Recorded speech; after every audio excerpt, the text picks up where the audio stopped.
F-16 मिल गया तो वो कितना खतरनाक साबित हो सकते हैं, पुतिन को इसका अंदाजा लग चुका है।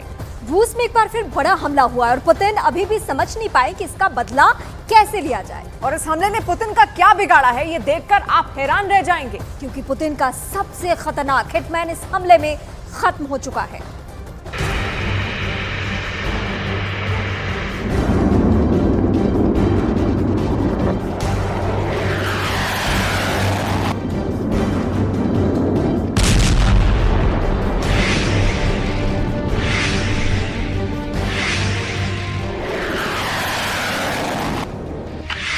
चौबीस घंटे से ज्यादा हो चुके हैं। ये तस्वीर पुतिन के जहन में दौड़े जा रही है। 24 घंटे से ज्यादा हो चुके हैं। इस तस्वीर ने रूस की इज्जत को जैसे मिट्टी में मिला दिया है। 24 घंटे से ज्यादा हो चुके हैं। इस तस्वीर को देखकर पुतिन बार बार पूछ रहे हैं कि इसका जिम्मेदार कौन है और उसे सजा क्या दी जाए। इस तस्वीर को रूस ने दुनिया से छुपाने की बहुत कोशिश की, लेकिन अब जितने एंगल से तस्वीर वायरल की जा रही है, उतनी ज्यादा रूस की फजीहत हो रही है। यही वजह है कि पुतिन के गुस्से का तापमान उतना ही ज्यादा बढ़ता जा रहा है। ये युद्ध वाले बुखार की वो स्टेज है जिसमें अचानक से ज़ेलेंस्की ने पुतिन को बड़े झटके देना शुरू कर दिया है। ये रूस का सेल्सी एयरबेस है और यहां जल रहा ये विमान रूस का Tu-22M3 है। ये रूस का स्ट्रैटेजिक बम वर्षक विमान है जो सुपरसोनिक रफ्तार से दुश्मन पर हमला कर सकता है।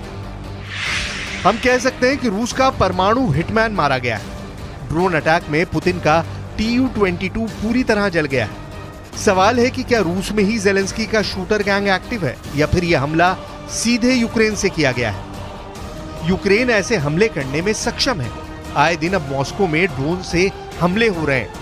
पुतिन कई ड्रोन को मारने में कामयाब हुए हैं तो ज़ेलेंस्की के कई ड्रोन ने अपने मिशन को पूरा किया है।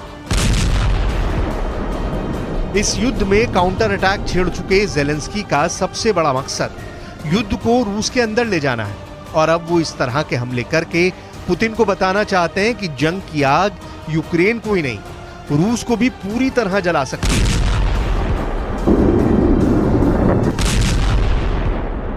Today we are confident that Russia will lose this war. But this is not the only main thing.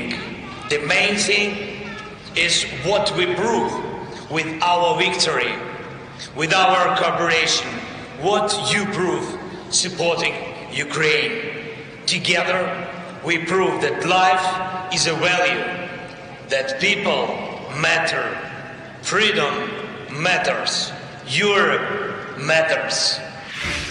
सवाल है कि पुतिन को यूक्रेन के युद्ध के बीच सबसे बड़ा झटका देने वाला हमला कैसे हुआ। यूक्रेन के युद्ध के बीच ज़ेलेंस्की की सेना पहले भी पुतिन की जान लेने की कोशिश कर चुकी है। ये दावा रूस की तरफ से किया गया था जब मई महीने की शुरुआत में क्रेमलिन के गुंबद के पास ड्रोन से धमाका किया गया था। तब भी सवाल खड़े हुए थे कि ये साजिश किसने रची और किस ड्रोन का इस्तेमाल हुआ।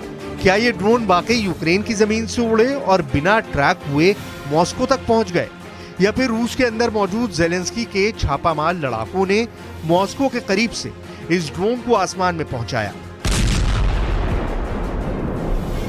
यही सवाल सेल्सी एयरबेस पर हुए ड्रोन अटैक के बाद उठाए जा रहे हैं। यह हमला रूस में हुआ है,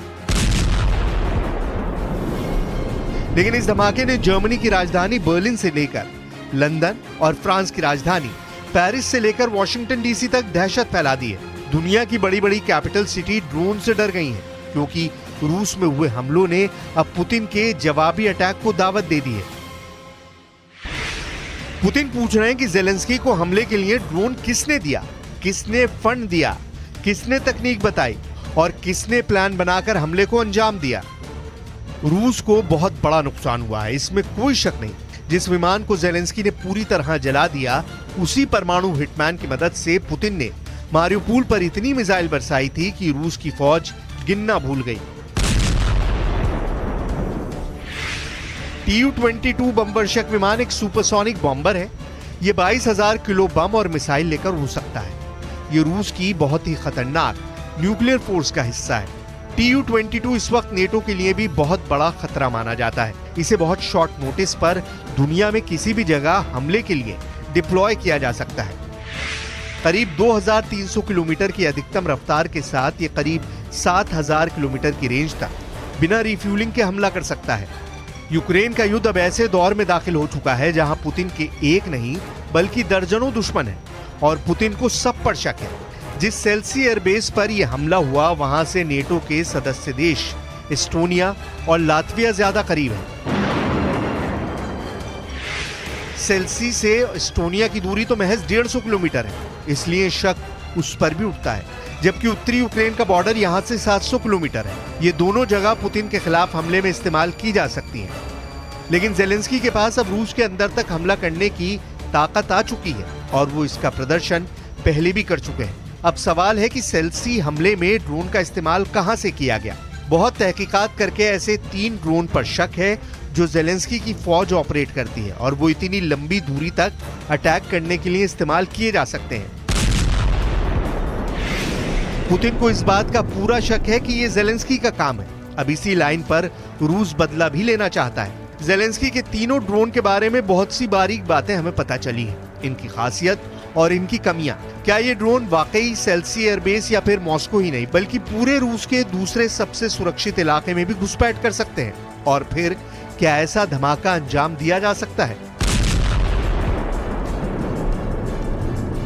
अब सवाल है कि ड्रोन को रूस के अंदर से ही उड़ाया गया। अगर हाँ, तो इसका मतलब है कि रूस के अंदर ही जेलेंस्की के छापामार लड़ाके एक्टिव हो चुके हैं और जेलेंस्की के शूटर गैंग इस वक्त रूस के अंदर रहकर भी पुतिन के सबसे अहम अड्डों को टारगेट कर रहे हैं। वैसे इससे पहले भी यूक्रेन के Ju-22 ड्रोन ने रूस के अंदर कई हमलों को अंजाम दिया है, चाहे पुतिन का तेल डिपो हो या फिर मिलिट्री ठिकाने। जेलेंस्की की फौज ने इस ड्रोन के जरिए रूस के अंदर हमले किए हैं। कई बार ये ड्रोन नाकाम रहा, कई बार इसे मार गिराया गया, तो कई बार ये क्रैश भी हुआ। इसलिए जेलेंस्की ऐसा हमला करने की ताकत रखते हैं।